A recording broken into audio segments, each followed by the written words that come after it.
Chapter 8 has some of the most interesting equations to graph in the whole book. So let's look at one of them, shall we? It wants us to graph this lovely function right here. Isn't that a thing of beauty? Alright, so you could go to all the trouble to type that thing in. Knock yourself out. And that's totally fine. Let me teach you a little trick, though, to kind of make your life a little simpler. Alright, do you see... Oh, I just cleared everything out of y equals, by the way. Do you see, when you look at that graph, or when you look at this equation, do you see how it's one function divided by another function? See that? Okay, let me do this. How about we type the first one? Negative 93x squared plus 2100x minus 2350. Alright, that's the numerator, right? And then let's type the denominator, 0.0068x squared plus 2.72x plus 278.2. A lot of students ask me when they get this problem, they think it's a mistake. They think it should be 0.93 for a variety of reasons. Here, let me scroll back up so you can see. The original data was modeled with a 0.93, so then they ask me, well, why did it change to 93? And the answer is because we want it to be a percentage. Oh, there it is. So you can see that this original one's 0.93 and then this one's 0.0068. Well, remember, to make something into a percentage, for example, 0.93 into a percent, you'd move the decimal 2 spots over, right? So if you move it 2 spots over, it becomes negative 93. And that's why it is what it is down further. Hold on one second, let me get, poof, there it is. So it's negative 93. So yes, the numerator only, not the denominator, leave the denominator alone. Numerator only moves 2 decimal spots on all of those guys, and that turns it into a percentage. Alright, now back to what I was doing here. Alright, so we've got these in, and then what I want to do is I want to divide. But let's be crafty. Let me clear this so you can see. I'm going to do variables, y variables, number 1, number 1.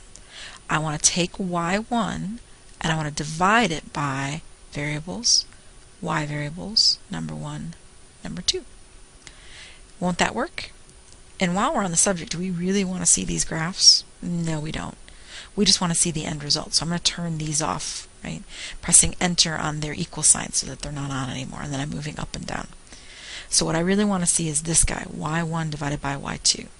Now if I just press graph, it's not, oh, it's actually not completely horrid, but it's not doing a fabulous job. I mean, for example, I want to see what happens when y is equal to 30 here, which I could do that. I can go down here to y4 and type 30. Don't clear out your y1 and y2 though, because then you'll lose, this thing won't have any meaning and it won't graph for you.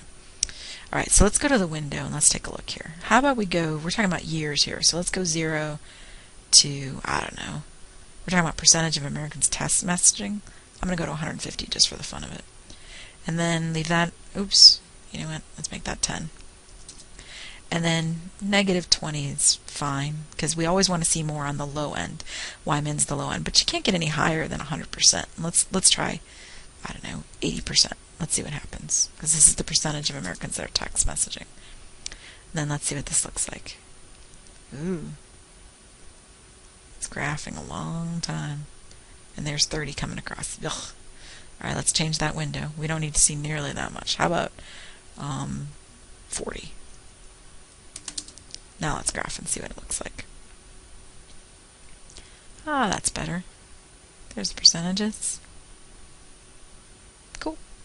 And of course, we already learned this a couple times over, but if you want to find where these two intersect, you go to Second Calc, pick number 5, intersect. Yes, enter. Yes, enter. Guess, just move closer to whichever one you want to find. I'll find the one on the left here. Alright, so in 7.9 years from 2000, 30% of Americans will be text messaging. So that would be in 2008, 30% will be text messaging. That's what it would mean in the context of the situation. Alright, so I showed you the y1 divided by y2 trick. Of course, you're welcome to put this all in parentheses and this other one all in parentheses and divide it. It's just a pain. Alright, I'll see you here next time for the next tutorial.